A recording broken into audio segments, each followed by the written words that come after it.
Assalamualaikum warahmatullahi wabarakatuh. Nama saya Rega Novianto Rahman. Kali ini saya akan menjelaskan tentang sistem penggajian aplikasi di PT Jasnita Telkomindo, yang mana itu adalah tugas UAS saya dari mata kuliah pemrograman visual untuk membuat sebuah program berbasis Java NetBeans. Oke, yang pertama kita nyalakan XAMPP-nya dulu. Dari Apache dan MySQL sudah nyala. Habis itu kita ke Google Chrome untuk melihat localhost-nya.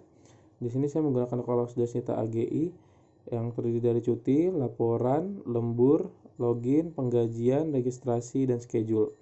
Oke, kita langsung ke NetBeans. Nah, di NetBeans ini sudah terbuat nih projectnya, namanya Jasnita AGI. Terus kita mulai saja dari form login yang pertama. Oke, form login yang pertama kita running.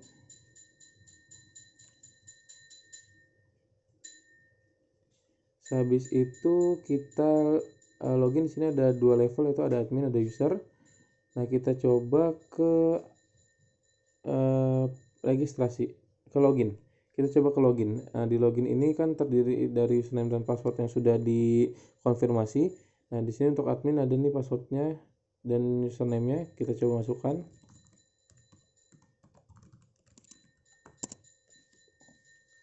Oke, login sukses. Lalu di sini di bagian admin itu ada beberapa form. Yang pertama itu ada payment role, terus ada daily report, ada schedules, ada permit of leave, dan ada overtime form. Nah, kita buka pertama itu payment role. Nah, payment role ini terdiri dari ada no payment, ada nama, position, set office, salary, itu gaji pokok. Terus ada shift 1 sama shift 3 itu ini uang makan nih. Uang makan shift 1 sama shift 3 itu sama, dan ada shift 2 itu uang makan siang, itu beda.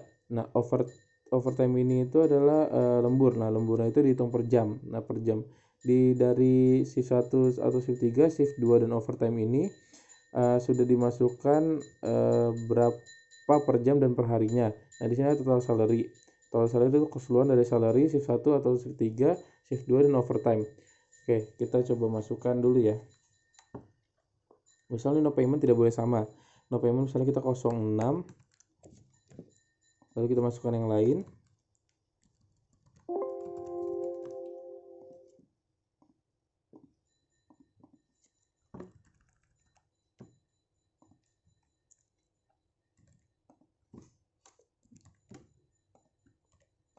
Nah, kita sudah masukkan semuanya, dimulai dari no payment hingga total salary. Total salary ini kalau misalnya kita klik, di sini ada perjumlahan dari salary shift 1 sampai shift 3, shift 2 dan overtime.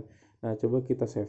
Nah, data berhasil data berhasil disimpan karena no payment-nya tidak sama. Kalau no payment-nya sama, itu akan menyebabkan data gagal untuk disimpan. Nah, kalau misalnya ada kesalahan nih, misalnya di Rega. Nah, di sini sebenarnya namanya Rega Novianto. Nah, kita coba edit. Nah, data langsung tersukses untuk diedit. Nah, namanya sudah terganti. Misalnya kalau ingin mendelete data itu, kita tinggal mencet table data yang mana yang ingin di delete, terus kita pencet delete, langsung terdelete. Nah, terus ada button clear untuk meng-clear teks inputan. Oke. Nah, kalau ingin mencari data payment tuh menggunakan payment number-nya. Misalnya payment number-nya 05. Oke, kita cek. Nah, langsung muncul hanya payment number di 05 doang. Kalau misalnya kita hapus, dia terdefault. Nah, untuk ngeprintnya itu kita klik button print. Nah, di sini tuh kita suruh masukkan kode payment yang ingin dicetak. Jadi ini printnya itu nanti outputnya itu akan menjadi sebuah faktur. Nah, oke, kita atau sebuah slip gaji ya. Kita coba untuk masukkan tadi itu 05 misalnya. Terus kita coba masukkan 05. Nah, sudah muncul nih. Kita coba lebarkan saja. Nah, ini sudah muncul. Coba di 75. Nah, ini faktur yang akan keluar. Di sini ada logonya Jasnita, di sini ada alamatnya, terus sini ada kode payment, semuanya segala macam hingga ke total gajinya pun ada. Nah, terus ini bisa disimpan juga. Bisa disimpan atau di print. Oke, kita lanjut ke selanjutnya, itu kita ke menu dulu, baru kita ke daily report. Daily report itu adalah laporan harian kerja. Nah, di mana ini saya membuat laporan harian untuk di site GI. Site GI itu kan ada terdiri dari mall, office, dan juga ada apartemen. Jadi megang 3 tower gitu.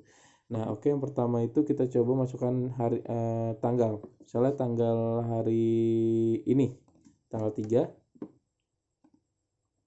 Misalnya tanggal 3, terus misalnya tenannya itu maksudnya itu kayak outletnya itu ada gangguan apa gitu. Di mall Wingstop. Terus PIC-nya itu Pak Adi, terus nomor PIC-nya 08 34 65 76 45 32. Floornya itu ada di lantai 5, terus area di West Mall. Start time-nya itu gangguannya itu kapan gitu, mulai gangguannya. Misalnya jam 1, terus habis itu gangguannya sudah close, itu jam 3. Actionnya misalnya kabel putus, tergigit tikus, splashing ulang, kabel, layanan normal. Oke. Note-nya tidak ada, kita kosongkan strip. Terus coba kita jangan lupa di sini juga ada note ticket. Nah, note ticketnya jika kalau tidak diisi itu akan menyebabkan data gagal di save. Nah, note ticketnya ini disesuaikan dengan tiket yang paling terakhir. Misalnya ini tiket paling terakhirnya 7, jadi ini 8. Oke, kita save.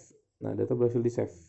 Kalau misalnya ada kesalahan, misalnya dia itu bukan di lantai 3, bukan di lantai 5 tapi di lantai 3, dan itu areanya di small. Kita coba edit.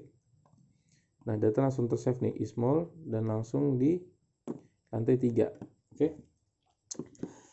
Kalau untuk mencari datanya kita menggunakan name of tenant, nama dari tenannya itu, karena kan bisa ngeliat history gangguan sebelumnya, misalnya KFC. Nah, langsung muncul nih KFC ada 2. Nah, actionnya sama, restart perangkat dan segala macamnya. Nah, kita coba untuk ngeprint. Kita cek button printnya. Nah, ini langsung muncul button print. Nah, kita ngeprint secara keseluruhan karena biasanya ini untuk laporan akhir tahun dan atau laporan akhir bulan. Oke, kita kembali lagi ke menu, terus kita ke jadwal schedule. Nah, schedule ini terdiri dari WO number, employee ID, nama, posisi itu jabatan, set office-nya di mana, shift, start date, end date, dan total. Totalnya itu berapa hari gitu. Nah, ini pertama kita harus isi WO number. WO number misalnya 5, ini nggak boleh sama juga. Terus ID-nya itu dia misalnya 033 untuk audit lagi misalnya. Untuk audit, manager, terus grand, capital, shift 1, cuman dia beda aja nih. Misalnya tanggal sekarang di tanggal 6 sampai tanggal 10. Misalnya total harinya itu 5. Kita save. Nah, data berhasil masuk nih. Terus kalau misalnya kita mau edit, misalnya dia bukan di shift 1 lagi nih, mau ganti shift 2. Oke, kita pilih shift 2 terus kita edit. Oke, berhasil. Kalau misalnya kita mau nge-delete seperti biasa, misalnya button delete dan berhasil. Nah, kalau untuk mencari datanya itu menggunakan nama dari employee-nya, misalnya Adit. Kalau Adit berarti muncul semuanya ya, karena kan cuma ada Adit doang nih. Terus kalau misalnya kita hapus juga, tetap munculnya Adit doang. Kalau untuk ngeprint kita tinggal klik button print, nah terus langsung muncul semua nih shiftnya, schedule-nya langsung muncul semuanya, terus bisa di print dan bisa di save juga. Oke, kita ke menu lagi, terus kita ke bagian permit of leave. Permit of leave itu adalah cuti, permohonan cuti. Nah, kita harus mengisi ke employee ID dari perkaryawan, terus ada kapan dia mulai bekerjanya, terus full name, nama lengkap, posisi, jenis dari cuti, tanggal mulai cuti sampai tanggal akhir cutinya kapan, terus periodenya tahun berapa, terus ada alasan cutinya. Oke, kita coba isi, misalnya dia ID-nya itu 023, terus ke date start work-nya itu misalnya 8, misalnya dia di tahun 2018 di Juli tanggal 2. Oke, namanya misalnya Surya. Oke, posisinya itu sebagai field engineer posisinya itu field engineer, terus jenis cutinya itu misalnya sick. Nah, dia sicknya itu dari tanggal 6 sampai tanggal 10. Nah, periodenya itu 2020 sampai 2021. Cutinya itu karena sakit tipes dan harus istirahat 7 hari atau seminggu. Oke, kita coba save. Nah, data berhasil sukses karena ID-nya itu tidak boleh sama. Kalau misalnya sama dia langsung datanya langsung gagal. Nah, oke, kita coba misalnya kita mau edit. Ini namanya bukan edit tapi misalnya namanya Kurniawan. Oke, kita coba edit, kurang N. Kita coba edit. Oke, jadi Kurniawan. Terus kalau mau delete seperti biasa mencet delete. Kita coba delete. Oke, kita delete. Terus ini untuk clear juga seperti biasa untuk menghapus inputan teks juga. Terus di sini kalau untuk mencari data pakai data nama karyawan, misalnya Surya. Oke, langsung muncul nih, kita pencet cari, langsung muncul Surya. Kalau kita hapus jadi default agak lagi. Terus kita coba untuk ngeprint, kita coba klik button print. Kita coba pencet button print. Nah, terus masukkan employee ID, kita coba masukkan nomor 122. Kita pencet OK. Nah, langsung muncul nih print outnya seperti kayak surat permohonan izin, cuman ini tinggal dimasukin data-datanya. Dari ada ID cuti, nama, jabatan, jenis cuti, kapan mulai cutinya, terus akhir cutinya kapan, alasannya kenapa. Nah, ini kan sesuai nih sama yang 0122 itu kan Supriyadi nih, sesuai itu Supriyadi. Nah, ini kayak dibuat langsung seperti permohonan izin. Lalu di sini ada untuk tanggal dan tempatnya di mana. Ini ada periode juga. Di sini ada tanda tangan pengajuan, ya tanda tangannya pengajunya, permohonannya. Oke.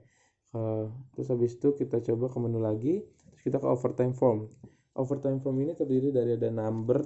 Number itu nomor overtime-nya itu keberapa dia. Terus habis itu ada tanggal, ada nama, ada jabatan juga, ada set office juga, ada mulai lembur dari jam berapa sampai jam berapa, terus ada total lemburnya itu per jam dihitungnya, terus ada kebutuhan untuk lemburnya itu apa, coba kita isi ya. Pertama, numbernya itu nggak boleh sama, kalau ini 6 berarti dilanjutin lagi jadi 7.